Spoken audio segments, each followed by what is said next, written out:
munaasabadan oo ahayd mid si heer sare loo soo agaasimay isla markaana soo dhaweyn ballaaran lagu sameynayay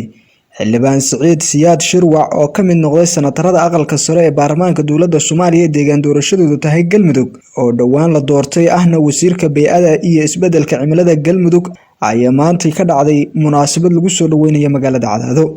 wasiirro iyo xildhibaano ka tirsan maamulka Galmudug maamulka degmada Cadaado odayaasha dhaqanka ururada haweenka dhalinyarada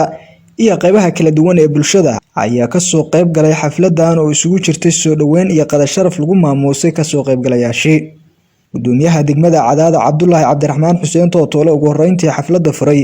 iyo qaar kamid ah ka soo qayb galayaashii oo isugu jira odayaasha dhaqanka iyo qaar kamid ah haweenka ayaa halkan ugu horeyntii ka hadlay waxaan ku soo dhaweynaynaa oo aan ku taageeraynaa senatarka ka soo jeeda deegaanka Cadaado senator Siciid Siyaad Shirwac oo ahna senatarkii ugu horeeyay hadeer sanadkan dowlad goboleedka Galmudug qofkii koowaad la doorta ah deegaankana ka soo jeeda ayaanu inaan xafladan ku taageerno oo ku soo dhaweyno ayaa xafladu arinteedu tahay waxaan leeyahay senator soo dhawow adiga iyo mas'uuliyiinta la socda soo dhawaada bay'ada oo hawl hadana senatarka Galmudug uguna horeeyay senatar la doorto Siciid Siyaad ayaan halkan ka salaamayaa 14 salaam bacdigeed waxa weeye soo dhawaaw waa dadkaagii waa dalkaagii waa dadkaad ka dhalatay waa dalkaad ku dhalatay gacmo furan ku soo dhawaaw wax la hubaa yimid markaan leenahay waa idin macnaynaya rag shaqay jiray yimid oo shaqada lagu yaqaan oo xirfadiisa la yaqaan oo maamulkiisa la yaqaan oo dulqaadkiisa la yaqaan sidaas weeye wax la yaqaan bulshadu wax la hubaa yimid markaan leeyahay waxa yimid Siciid Siyaad oo shaqada hore u hay jiray oo bulshadu taqaan haddana loo han weeyay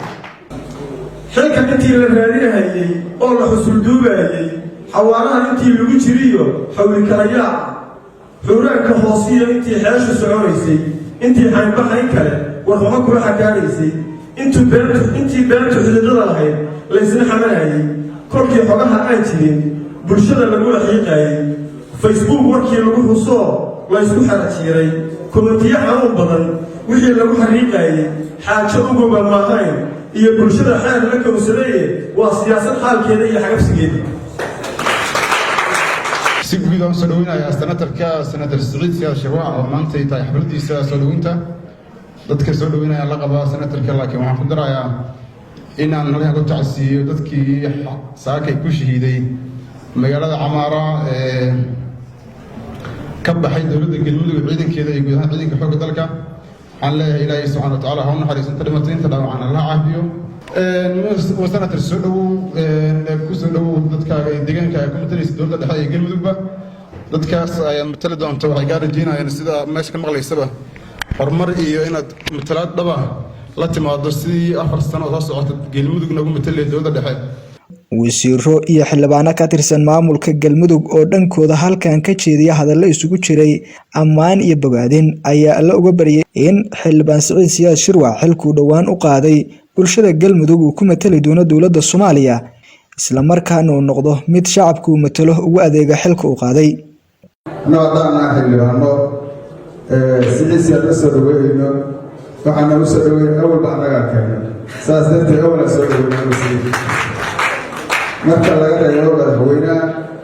oo asagu soo magacaabay oo abaalkiisa koowaad ku lahaa annaga xildhibaanada haddana qaldane waxaan isleeyahay xildhibaanada Galmudug waa 87 ayaa dooratay saas darteed ayaa anagu Siciid bulshada Galmudug ugu keenay hadduu ku fiicnaado iyo hadduu ku xumaado waxaan ka rajaynaynaa inuu fiicnaado waxyaalaha ku dooranay waxaa ka mid ah Siciid oo 87 cod ku helay khudbadiisii inuu markaan dhegaysanaynay uu ku sheegay inuusan Galmudug dhinacna uga baxaynin ka shaqaynayo xilliga gaaban oo kalfadhiga aqalka sare maahan inuu inta kale Galmudug dhibka iyo dheefta la qaybsanayo horta markaan golaha wasiirada aan joogno horta waa odagayna waa ninka nagu weyn nagu way aragsan waxyaabaha wasiirada gudahooda markii sharciyada iyo waxyaabaas la sameynhayo waa marjacan ku laabano weydiisano wey waxaan isleenahay marka haddii uu dowladda dhexaydin tagana wax badan oo intaas ka badan yuu qaban karaa shaqooyinka tirada badan oo hadda senatarka laga yaabo in aad looga rajeynayo horta xildhibaanada iskale xildhibaanada deegaanka ee federaalka u tagahay ayaga maadaama xukuumadda ayaga ay la xisaabtamahayaan ayagana xukuumadda ay dooranayaan qofka prime ministerka ayagaas horta la rabaa culayska xooggiisa la saaro laakiin senataradu si guud waxay u matalaan deegaanka oo dhan 8 senatar ee galmudug ay leedahay dhammaan waxay ku dadaalhayaan galmudug waxay inoo soo celiyaan waa waqti badan baa dhacaya laakiin waxaa jira waanu malayn inuu noqdo nin ugu horreeyey ee xil galmudug soo haya buug laga qoro waxa weeye waa senator Siciid Siyaad buuggaas aniga qoray waxaa la yidhahdaa mideeye markuu soo baxo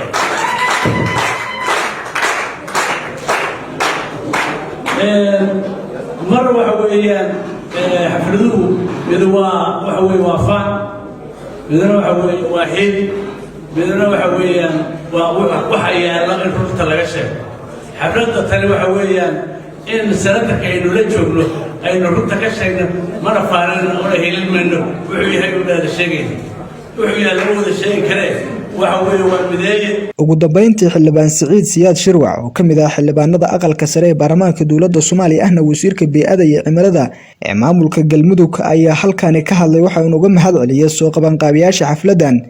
sida wanaagsan ay u soo agaasimeen waxaana sheegay inuu xilkan uu qaado noqon doono mid ugu adeega bulshada galmudug waxa uu sidoo kale ka dhawaajiyay in loo midoobo xoreynta deegaanada galmudug si looga saaro deegaanada ka maqan gacanta maamulka galmudug al-shabaab isla markaana lagala shaqeeyo ciidanka ammaanka deegaanada maqan soo qabashadooda koowaad dhammaan inaan ka heshiino waxyaalihii dhacay oo xadashada ay wax kala ma ahayne oo aan madaxweynaha uga mahad celino